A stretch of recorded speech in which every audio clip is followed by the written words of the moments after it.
Is this really happening? You're listening to Me and Paranormal You with your host, Ryan Singer. It's happening. It's more fun to believe. Is this real? It is third year bonus. What you are hearing is real. October's husband. Seem to be getting some feedback. We seem to be picking up some sort. Let me turn that down a little bit. I think that mic was coming in super hot.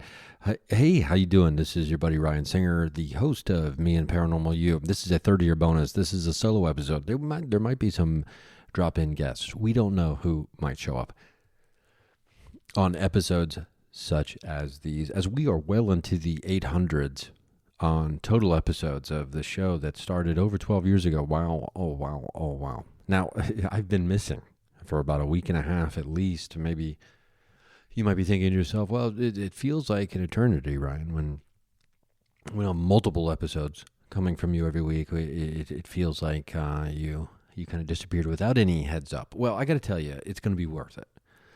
The disappearance of Ryan Jeffrey will be worth it. That's my middle name, Jeffrey. I also have a confirmation name. I don't need to tell you that because I don't need you to steal my identity. But even though you know everything about me already, at least you think you do. But there's lots of things that I don't talk about here. But ask me anything, I'll tell you. No, like the quickest turnaround in history. Like, I have to keep things private, but here's every secret I've ever had. Like, okay, so, excuse me, I've been drinking some Sprite because it's late. I'm in Dayton, Ohio, otherwise known as the coldest place on earth right now. I don't know what it is about the cold that's following me right now, but I'm not happy about it. I left Los Angeles. It was cold for like 2.5, 3 weeks. I come here and I'm like, oh, it's like 80, 75 degrees in Dayton, Ohio, where I grew up. And then I land here and it's like 40 degrees and it's like snowing. I just don't know. And it's super cold. And then it's 80 degrees in Los Angeles today. But then when I get back, it's going to be like 60, a high of 60. Which is warm, okay? I get it. It's warm, but not warm enough for a lizard like me. So here's what I'll tell you. We got some interesting things I want to talk about today. I'm going to talk about Journeys Out of the Body by Robert Monroe, which is the first book in his trilogy about out-of-body experiences and astral projection. I've been reading this book. I love this book. It's a wonderful book. You know that I'm doing the Gateway Voyage program, which is guided meditation program. Or maybe you don't know that. If this is the first time you're listening to this program, this is the program developed by the author of this book, who is no longer with us. But I got to tell you, just blasting off into the astral realm during these guided meditations, it's highly, highly recommended.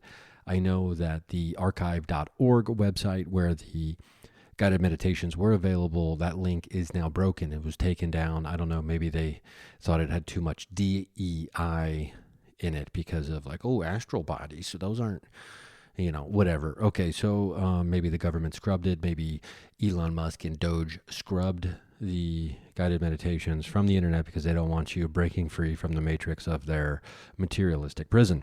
Now, is that true, or is that just something I'm saying into a microphone to who knows how many number of people? Maybe I need to stop behaving like certain people in power and doing such things without factual information to back that up. Okay, so moving on. So we've got some excerpts from Journeys Out of the Body. I'm going to talk to you a little bit about some meditations that I've been doing and conversations I've been having with people. And I have to tell you something interesting. There is a groundswell happening. And it's been happening for quite a while of the woo-woo wild ones. And they are surfacing. And they are speaking and meeting each other and connecting with one another in ways heretofore not measurable in such a high number, I would argue.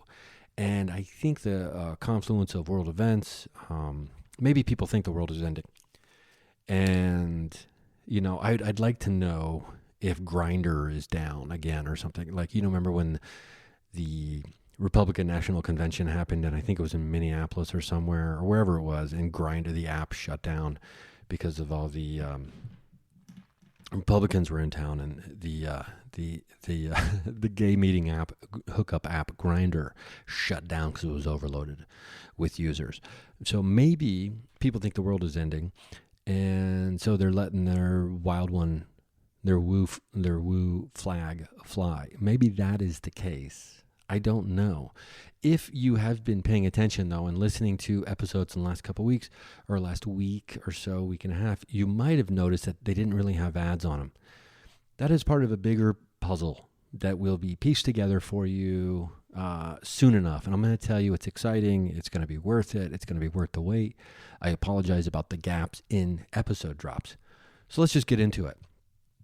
There's a lot going on. There are sightings happening. I've been doing, sky watching. I have night vision cameras at my apartment now.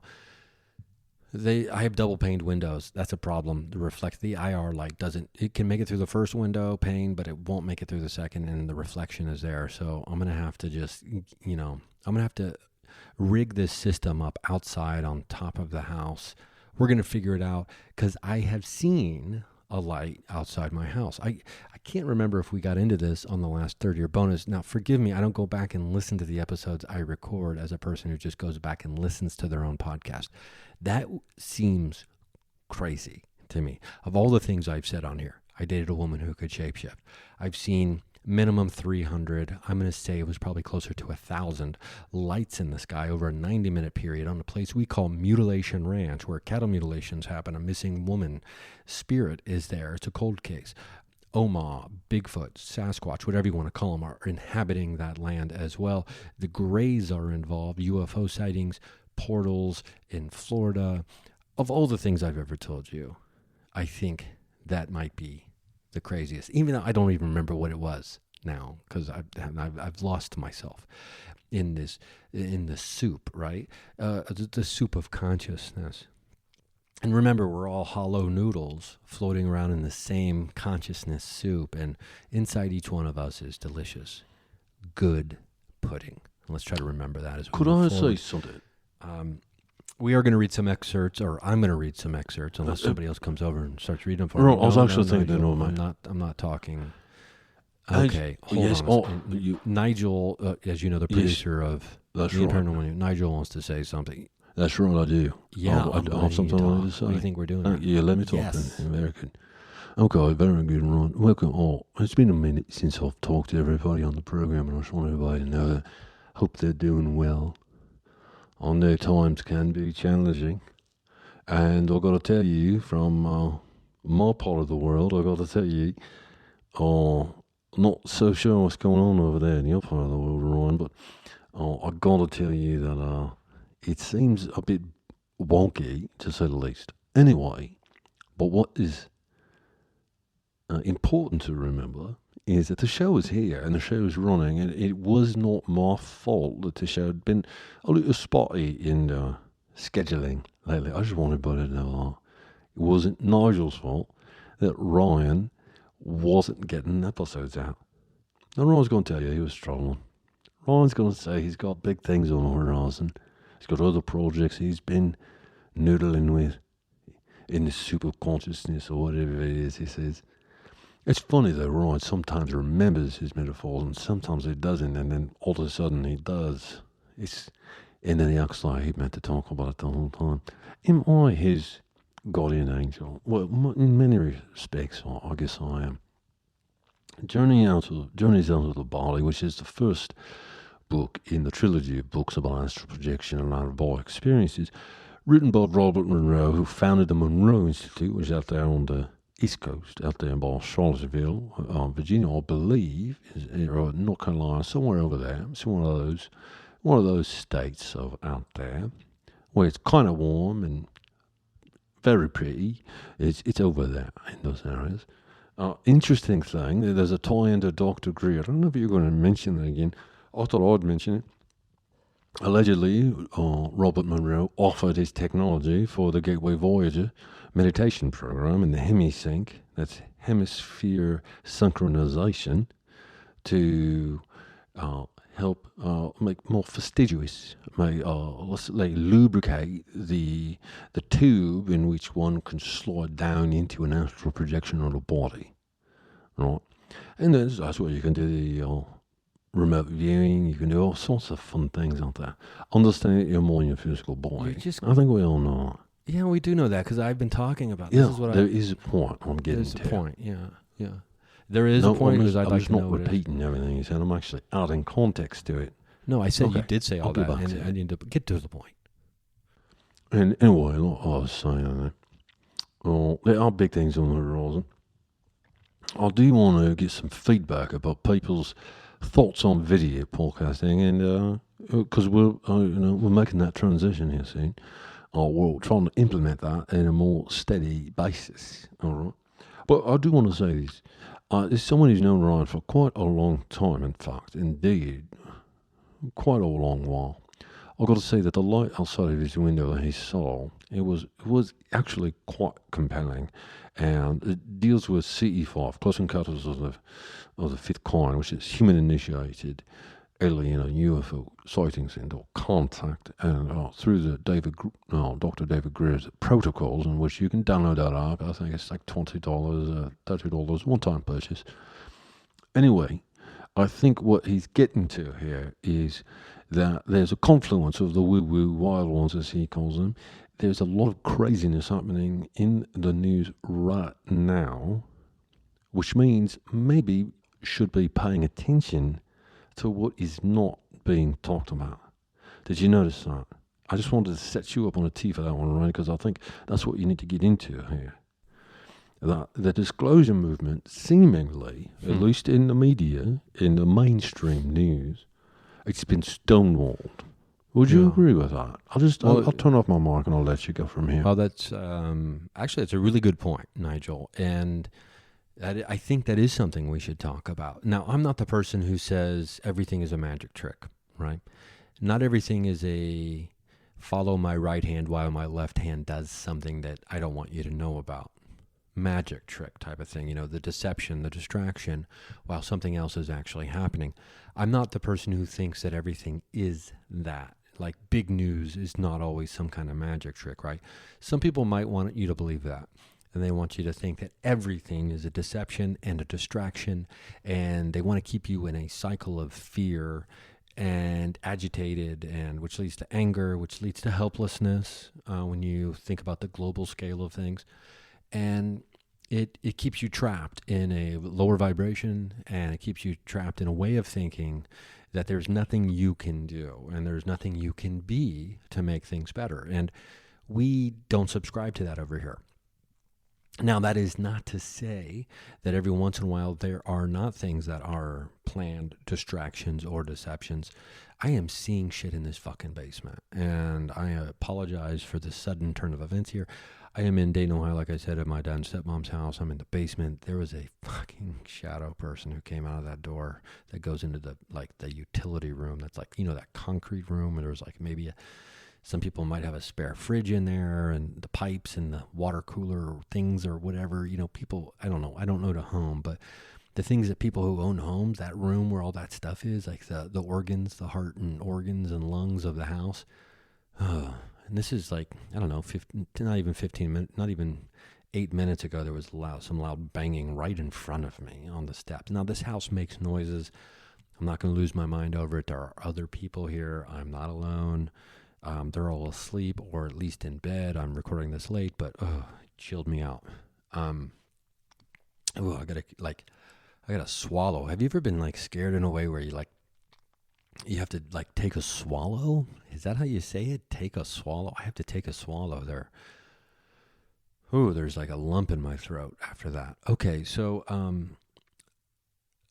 and it is interesting that happened right at the time where I was talking about. I do believe sometimes there is something that is distracting us or deceiving us from what is actually happening. So what would that have been distracting me from? Maybe trying to get to the point of what I was talking about. If you've listened to this program at all, even if you've only listened to 30 episodes, let alone 800, you have to know that it's an impossibility for me to keep this train on the track all the time.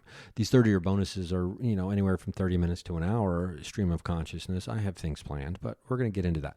So I don't think that the tariff stuff and all the chaos that's happening in the global market, I don't necessarily think it's a distraction from disclosure. I don't think it's something to get everyone to take their mind off of UFOs, aliens, entities, other beings, Bigfoot, things like that. Honestly, I'm just a guy right? So, I mean, how would I even really know? And I haven't been able to piece any kind of mystery together that would indicate such.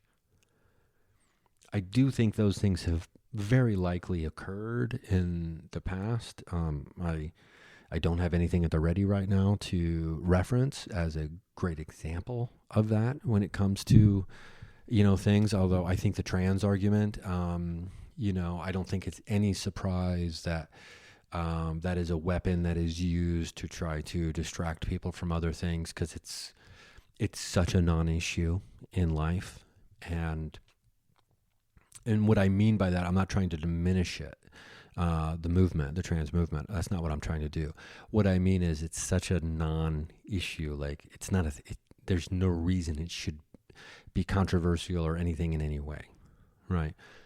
And it's been so highly politicized, and, and you don't have to, think about like this life as a movie, and you're watching this movie in 30 years. Who's the bad guy in the movie?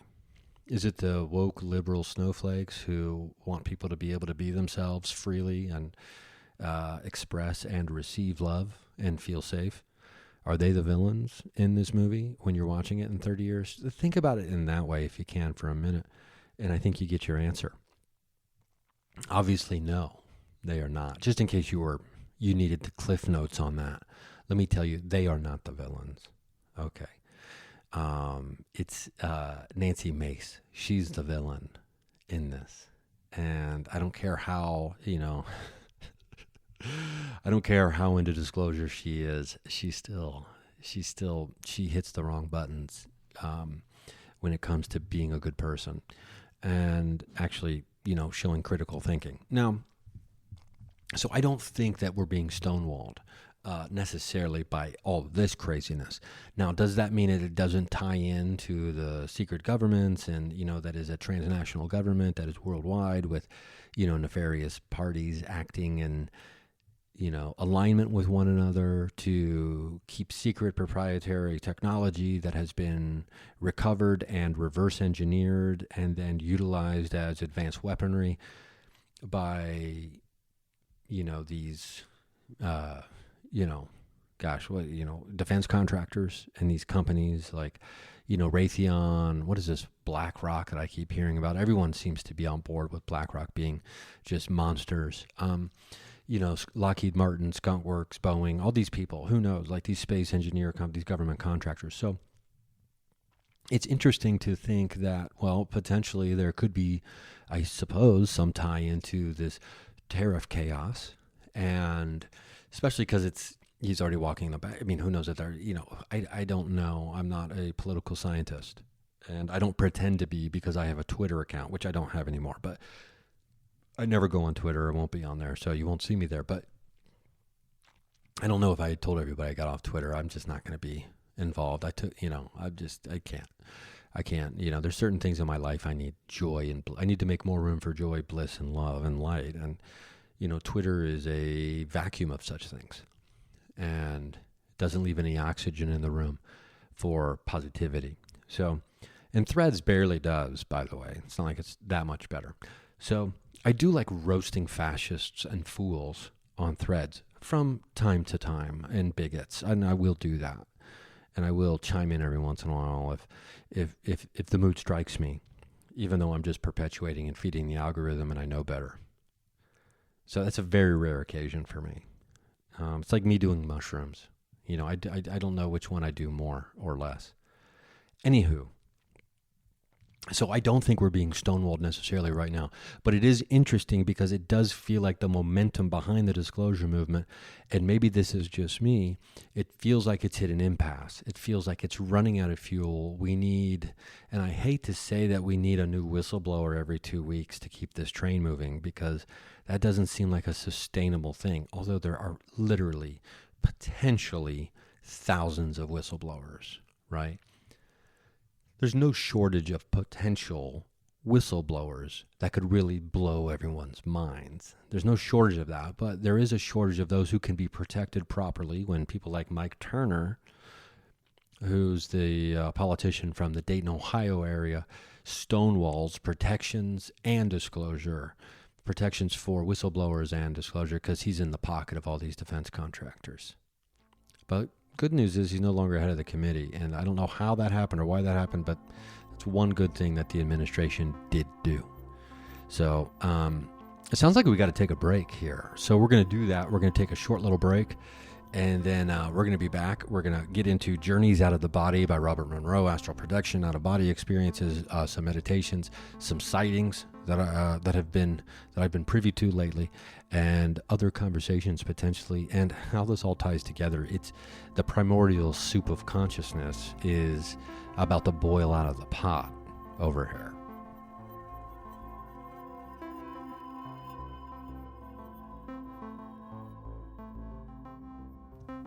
And we're back. Hey, everybody. Thanks for listening to the program. We're going to get back into it here. I want to read you something interesting that I think will ring true and resonate with those who have had any kind of paranormal experience or spiritual awakening, spontaneous spiritual awakening, or an SPE, spontaneous paranormal experience, or even some kind of great mystical enlightenment that has maybe come to them either through, reading a powerful work of art or insight of philosophical nature. If you read anything about philosophical nature, you will understand. Who is this? My name is Philosophil. Okay, we stumbled on that one. Philosophil? Is that your name? Philosophil is my name. So you like philosophy of a philosophical nature. Okay, we're gonna put you on the bench, Philosophil. So I can read an excerpt from Journeys Out of the Body by Robert Monroe regarding, what he'll call an evidential experience. It wasn't until the first evidential experience, which could be checked, that I seriously considered there to be anything, that I seriously considered these to be anything but daydreams, hallucinations, a neurotic aberration, the beginnings of schizophrenia, fantasies caused by self-hypnosis, or worse. That first evidential experience was indeed a sledgehammer blow. If I accepted the data as fact, it stuck hard at nearly all of my life experience to that date, my training, my concepts, and my sense of values. Most of all, it shattered my faith in the totality and certainty of our culture's scientific knowledge. I was sure our scientists had all the answers, or most of them.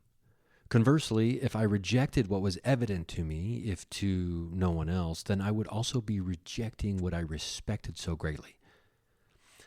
That mankind's emancipation and upward struggle depends chiefly upon his translation of the unknown into the known, through the use of his intellect and the scientific principle.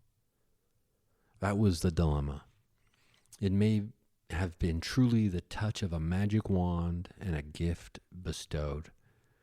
I still don't know. Let me just repeat that small part here. If I rejected what was evident to me, if to no one else, then I would also be rejecting what I respected so greatly. Mankind's emancipation and upward struggle depends chiefly upon his translation of the unknown into the known, through the use of his intellect and the scientific principle. Excuse me, I'm a little out of breath down here for some reason in this basement. Maybe because I'm drinking carbonated beverages and there's bubbles in my body. Mankind's emancipation and their upward struggle depends chiefly upon the translation of the unknown into the known. What are we doing here, I suppose, right? We are constantly translating. Things are lost in translation all the time. If you've ever had a text message with a person you don't know that well, they don't pick up on a joke you're making, turns the conversation from lighthearted to serious instantly. lost in translation. We are trying to translate the unknown into the known, trying to emancipate ourselves. Emancipate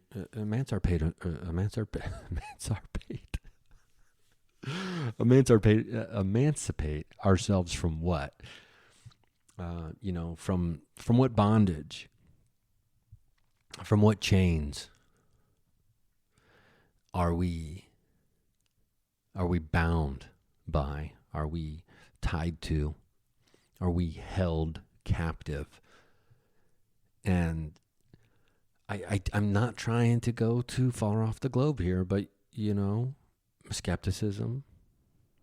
I think these chains that we must break free from are made from the fiber of skeptical thinking. And at its heart, if we were to examine it in the moment, because I haven't been thinking about this in advance to go on some tirade like potentially I'm about to do, the fiber, the very being of skeptical thinking is negativity, is doubt, is fear, is an unwillingness to be curious, to ponder possibility, a rejection of the mysterious, of the mystical, of the unknown. It's an outright rejection. It's a hard no. It's not a yes and. It's a no, but. Or a no and let me tell you why, even though I might not know myself. So I think when we are emancipating ourselves, and in this upward from this, in this, trying to help ourselves in this upward struggle, if transforming the unknown into the known, skepticism is one of these chains that binds us. Now, Monroe here will talk about the thing that he respects the most, which is, essentially what he's talking about. If I'm reading this, if I'm synthesizing this, if I'm comprehensively reading and understanding what I'm reading, the scientific method, modern science, these tangible tools that can measure and repeat, and therefore prove and see, it's real. See, it's real. We measured it with the same things that you measure things with, that we measure these other things with. Now, there is something remarkable and there's something beautiful and wonderful and quite interesting about having a set of tools that can measure a variety of things and repeatedly get the same results. There is something beautiful about that. There's not all darkness and mayhem when it comes to materialism in that way. Not in my opinion, even though I'm an idealist, and that, so I'm obviously biased. But I'm trying not to pick a side as much, as is my soul contract's instructions. So, there is something beautiful in these tools that we can use to come to a consensus reality about things. And then we can, from a consensus reality, we can build upon that as a foundation for many things that are practical. Okay, we can do that. And it's helpful, and it's, more importantly than that, it's useful to the masses in many ways.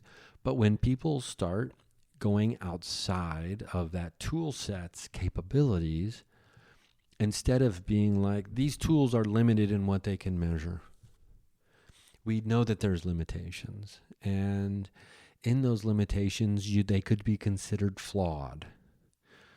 But they don't have to go from limitation. It doesn't have to be a negative word. Limitation doesn't have to have negative connotations. It's only when these tool sets are deemed as the only measurable, they measure only let me say this like this. If anything that it falls outside the measurement capabilities of these tools is bogus or unreal or stupid or silly or woo, that's when the limitation becomes a flaw. When judgment and totality become the purview of this tool set, it's no longer limited, it's flawed. Because now there's agenda and there's, There's some kind of like, competing agenda attached to the tool set now. So, and as you know, here on this show and in this world that we occupy, we are all about the situations, the phenomena, the occurrences, for lack of a better word, the things that fall outside of the purview, that are immeasurable by materialism's tool set. And when you are immeasurable, now you are crazy, or you are silly, or, foolish, immature, kooky, etc. And we know that's not the case. Let's reel it in a little bit on the responsibilities of these materialistic scientific tools.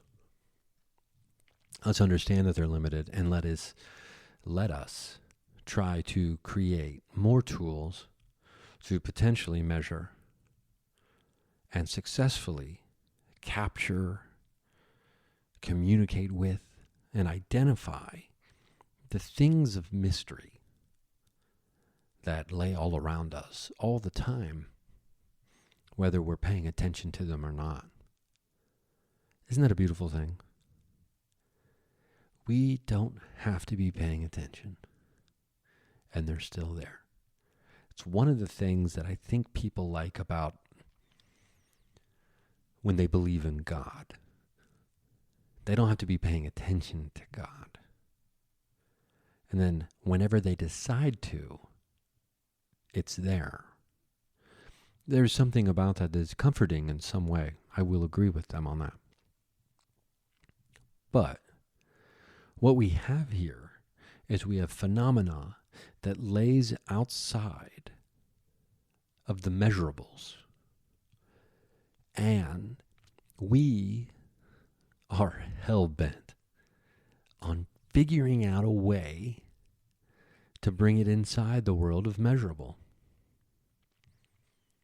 And that's what a device like Prism, an ITC device, that Matthew Jackson and Joshua Shawn, who's the creator of this device. That's what spirit boxes. That's what all these ghost hunting, I don't like that phrase, but ghost hunting apps. That's what they're about. These are curious-minded people, seekers of the unknown, and they don't care if you think it's ridiculous. In fact, not only do they not care, the world has branded itself in a certain way. There are certain noticeables. There are color schemes and fonts that ring of paranormal investigator now. It's, I've often, it's almost like a Monster Energy drink has come to life on many of these, investigations. But, and as, silly and ridiculous as that may or may not sound to you, it's a beautiful thing. It's a pretty damn cool thing. And as we are struggling upward, as Monroe would say, I guess pick your poison about what you want to respect the most. They say be careful not to meet your heroes. Well, maybe you don't want to meet your measurables. I got to tell you, there's less of a pushback now maybe than there was 10 years ago. When I first started this podcast 12 years ago, there's definitely less of it. It's a whole different world we're living in.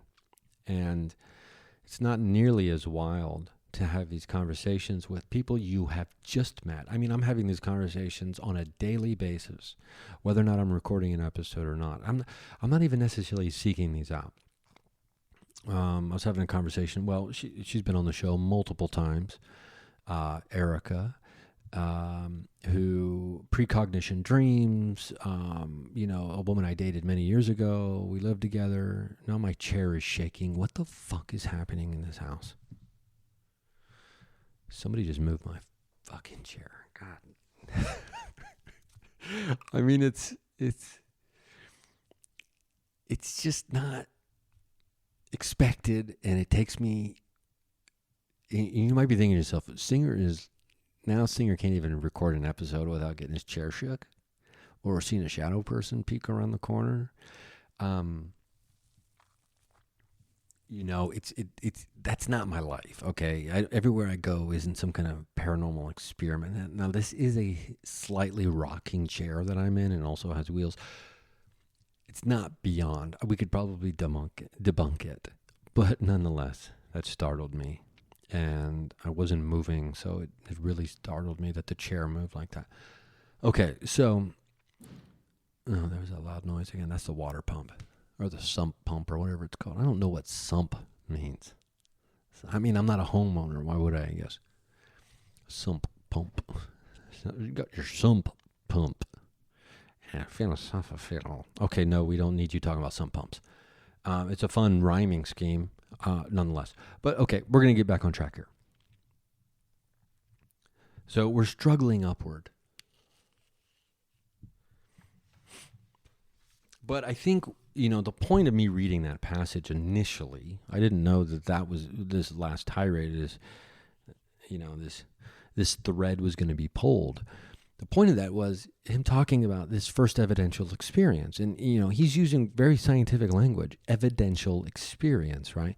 Something that can be measured, something that is fitting within the confines of the accepted scientific system to measure such an event or to measure other events.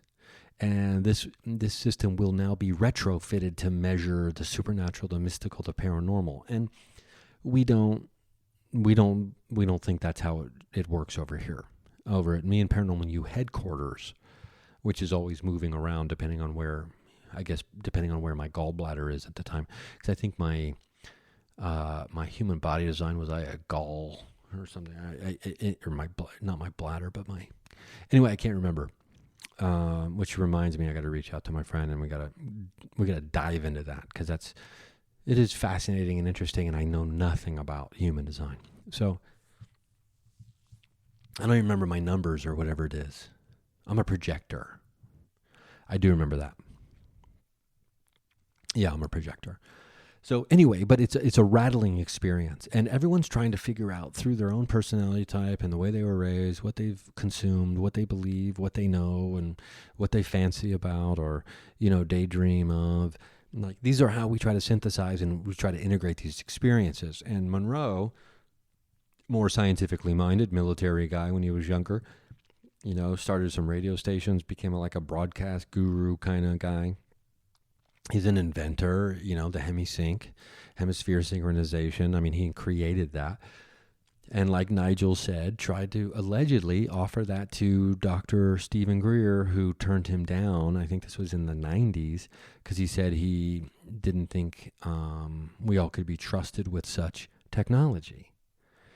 And that technology essentially has led to what I believe, by connecting dots, the psionics teams that you are now hearing about, taking the control of UFOs, bringing them in so we can shoot them down with electromagnetic weaponry that we have reverse engineered from UFO crashes for decades, and crash retrieval programs like Immaculate Constellation,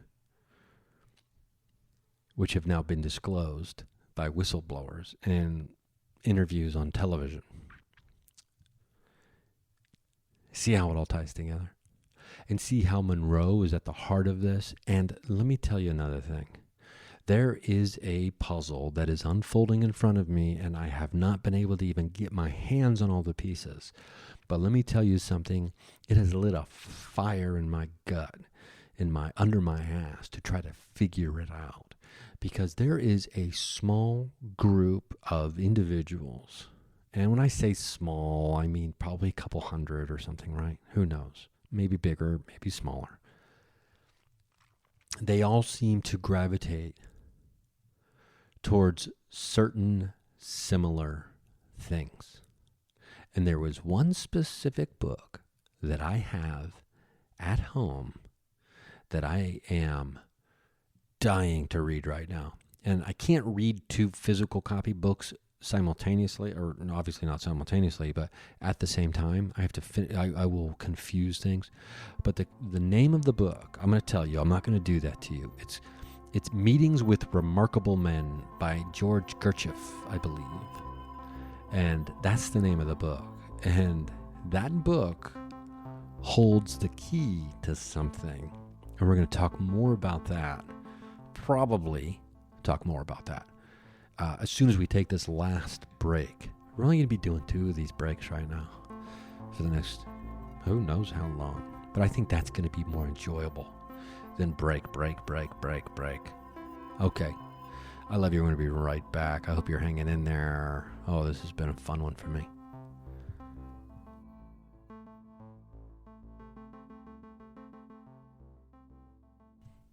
And I'm back. I hope you're back with me. This is me and Paranormal You. We're talking about Journeys Out of the Body by Robert Monroe. We're talking about how it seems to be the more people I talk to and the more conversations I have with people who, by the way, are more than willing to tell you everything, seemingly everything they know, right? Or things they've been discovered. Because that's the beautiful thing about this world. When people like Dr. Roger Nelson, for example, he ties in directly to what I'm talking about right now, because he's the one who recommended Meetings with Remarkable Men by Gurdjieff, who is like a mystic and a philosophical writer. Now, from long ago and far away, I wore another woman's clothes or something. I don't know how the words go after that. But Dr. Roger Nelson was also, and may still be, I got to reach out to him, see if I can get him on the program for third time's the charm. I mean, I love that guy. He's amazing. In charge of the Global Consciousness Project, used to work at Pear Labs, what was that, the Princeton Extrasensory Anomaly Research Lab. Anyway, he recommends this book, and I'm reading this book, Journeys Out of the Body, and Monroe talks about something in one of his diary entries, and we're going to get to it. I was reading this at Los Angeles Airport, LAX, and it was late at night. I was taking a red-eye flight, like midnight flight, across the country. Stopped in Detroit and then came down to Cincinnati and then drove up to Dayton. It was a long, as you can imagine, a long night and morning of travel. And I was in front of a crying baby, which I don't mind. Babies be babies. They think their head's exploding. What do you want them to do? But I was also sitting right behind a man, a large bearded man who snored quite loudly. And so it was the snore cry chorus, and I was stuck in the middle. And oh boy. Earplugs don't work, by the way. Earplugs they don't work. They block out zero noise. Earplugs, how people are like, oh, you can't believe you're buying a copper bracelet. Those things are such woo-woo. Those things are woo-woo. You know what's really woo-woo? Earplugs, bro. They don't work. Never have, never will. Okay, moving on. So Roger Nelson, Dr. Nelson recommends this book. I don't think it was on the mic when we were recording in our last chat.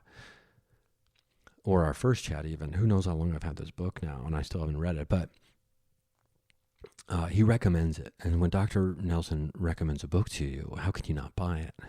Now, reading it's another thing. But I will buy every book. Thriftbooks.com. They should sponsor this show. I'm single-handedly keeping them in business. So I'm reading Journeys Out of the Body, and he talks about how he doesn't mention where, but he's going to, let me see, I might as well just read it. I can come back. There's this excerpt here I want to read, but I can come back to it. Shoot. There's just too much to get to, and I get too distracted. I mean, what's this? I'm on the chapter entitled Infinity Eternity. I mean, who wouldn't want to read this book? Okay, here we go. Is this the one? Yeah, 1960. No, it was 69. It was 69. He gives you like some of his journal entries. Oh, yeah. Here we go. Oh, wow. Anyway, I'm not going to read it. I'm not going to waste your time searching this.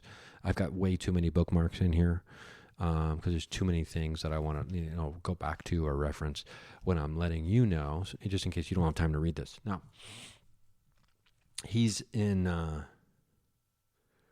I don't know where he is. Did he live in Richmond, Virginia, potentially? I'm not sure. He's going to get like a study done. He's going to get measured, trying to see if he can measure the out-of-body experiences, whatever these things are that he's experiencing. He wants to see if he can measure them. So he's got a few doctor friends at the time that are kind of into this like experimental fringe stuff that he's been connected to, right? And so he says, I drove to a university's lab 70 miles from Richmond. And I don't know why he didn't mention the university. And doesn't take a rocket scientist to get out Google Maps. That's North Carolina State. Now, why is NC State interesting to me? Well, there's a couple different reasons. It's part of the research triangle. It's close to Duke University, and J.B. Ryan was operating at that time. And, the modern day father of parapsychology anyway, according to certain people, or a lot of people, right? And there's the Ryan Institute now, which operates down by Duke's campus, which is still the hub of parapsychology and parapsychologists. And I know for a fact there are people still operating out of there, and they are very interested in some people that I've been in contact, some people I know, and trying to measure them and study them and things like that. So it's still happening, right? And that's the place you go, or that's the place they want to, bring you. So, that's where these people, scientists and doctors who are interested in this, they have a place in this area, right? Lots of weird shit going on over in the Charlottesville area, in this North Carolina, this Virginia area, North Carolina. It's like the hub of, I should relocate my ass over there. Dr. Greer in the Disclosure Project, I think they bought like 500 acres out there or something, or there was a plan to do that. I don't know. It's very close to Washington D.C., right? Obviously, I think that's the issue. The proximity issue to that is, I think, the allure of a lot of it. And you're also on the East Coast, and you can fly to Europe. So pretty easily from there. So you can do world travel easily from there. Now, what we have here is North Carolina State. Also, there's a person who is in charge of anomalous DNA collection study, right? That's free, apparently. And we collected some DNA, anomalous DNA, from a glass door down at the Florida location, and we submitted it to this person, and they work out of North Carolina State University. That's where this project is taking place. They never responded, never got back to us. I mean, a compelling DNA sample as far as I'm concerned. But I've talked to this person on the phone, and anyway, something's going on down there, right? There's interest here. There is oxygen for parapsychology there. I'm not trying to say there's something going on down there, man, like it's something shady. That's not necessarily what I'm saying. What I'm saying is there's oxygen in the room for this to be taking place down there. This is what we know. And this is 65 years ago that Robert Monroe was talking about going there to be studied. And who's he studied by? Charles Tart. Charles Tart, up until his death, which wasn't all that long ago, he lived to be pretty old. But he was one of the pioneers of this woo-woo, this French science, this parapsychology, all this stuff, right? He was also on the board of IONS, Institute of Noetic Sciences, which was founded by former astronaut and woo-woo wild one, Edgar Mitchell. It was based in Petaluma, California, not that far outside of San Francisco. Coincidentally, where the record label that I'm on, Blonde Medicine, based out of Petaluma. IONS no longer has their full-time brick-and-mortar headquarters there.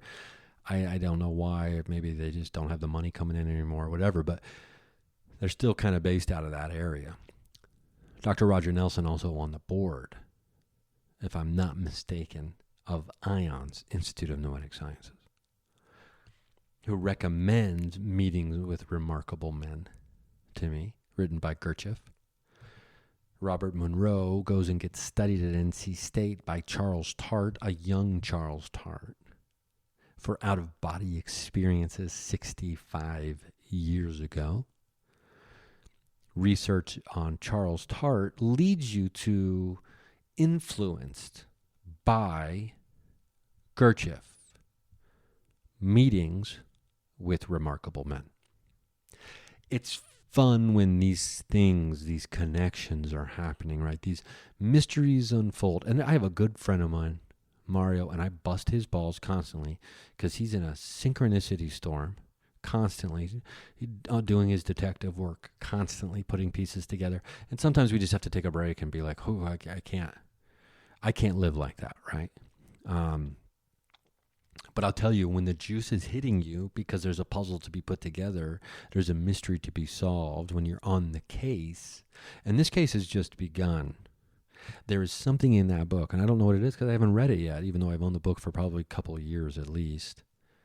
And I have to read Dr. Nelson's book, and then I have to read this book, and then we can get Dr. Nelson back on the microphone because then I'm going to get him to tell us the secrets of everything, man.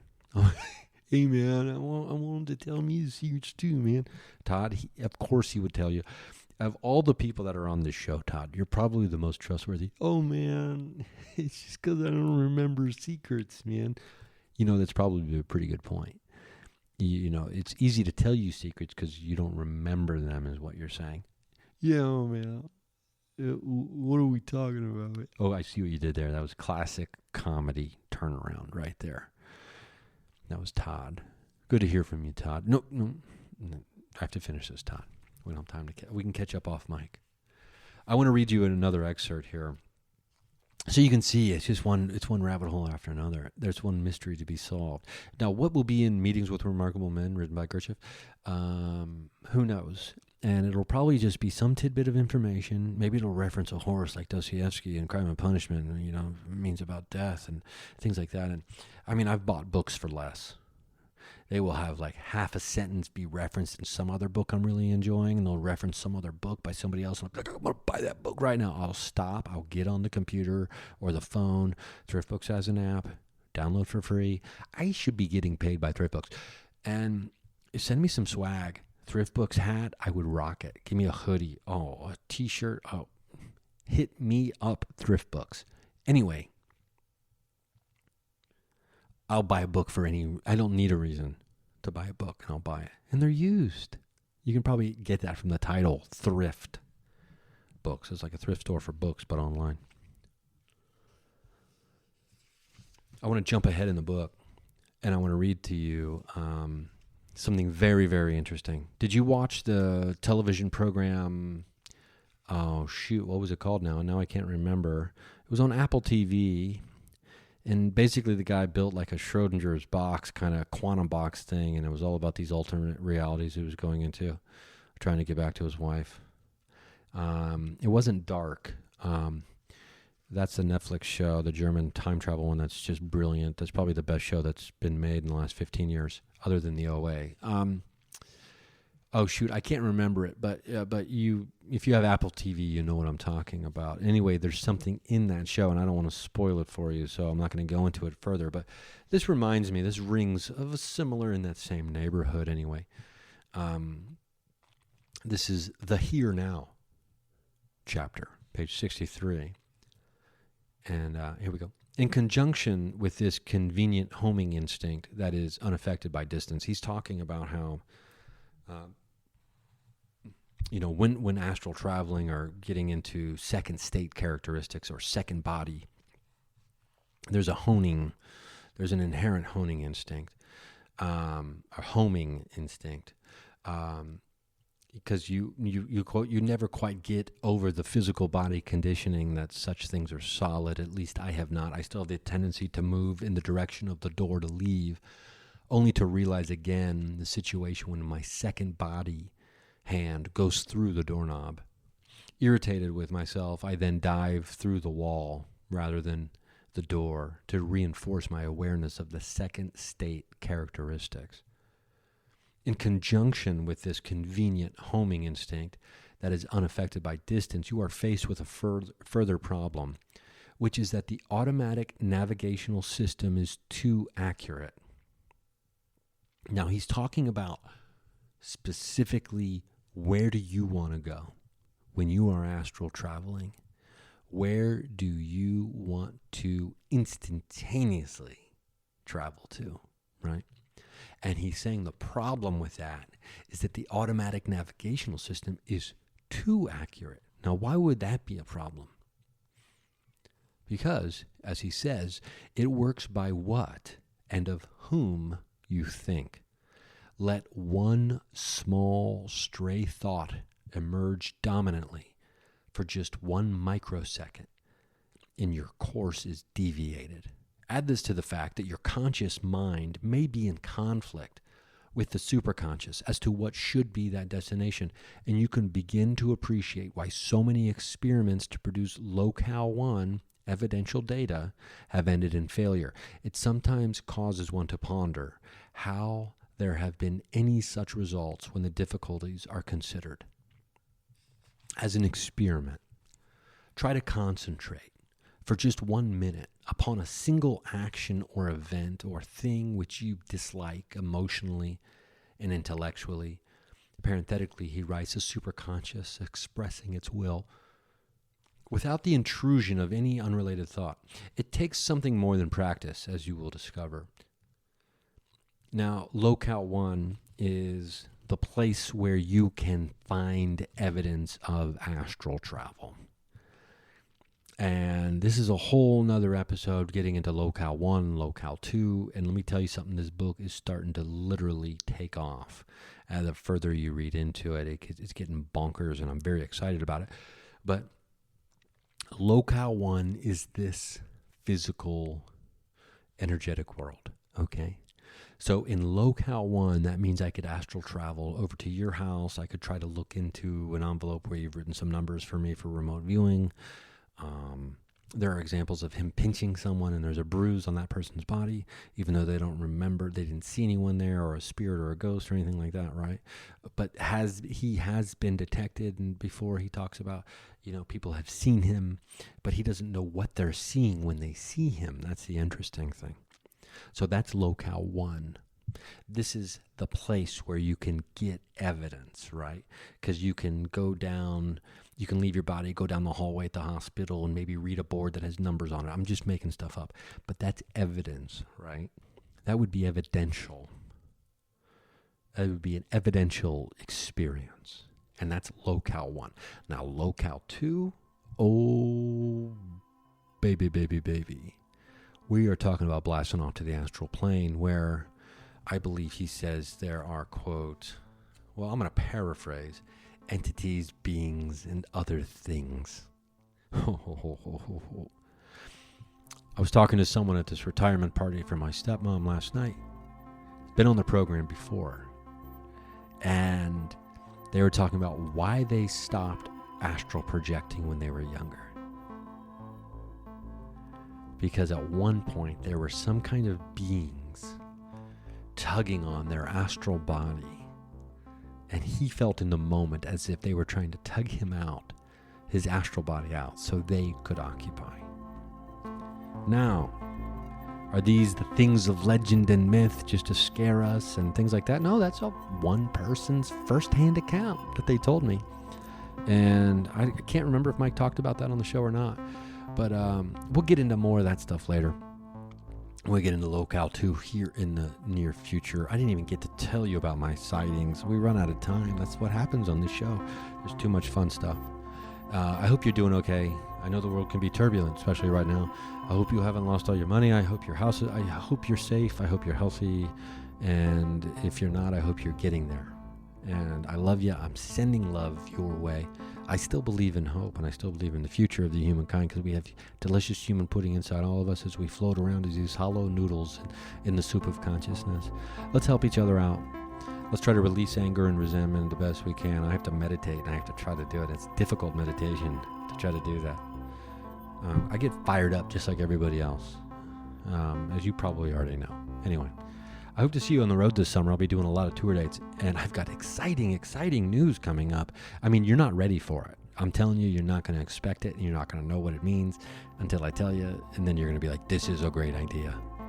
So ryansingercomedy.com's got tour dates. I hope to see you on the road this summer before I film another special, record an album. And if I don't see you on the road, I guess I'll just see you at the watering hole on the astral plane.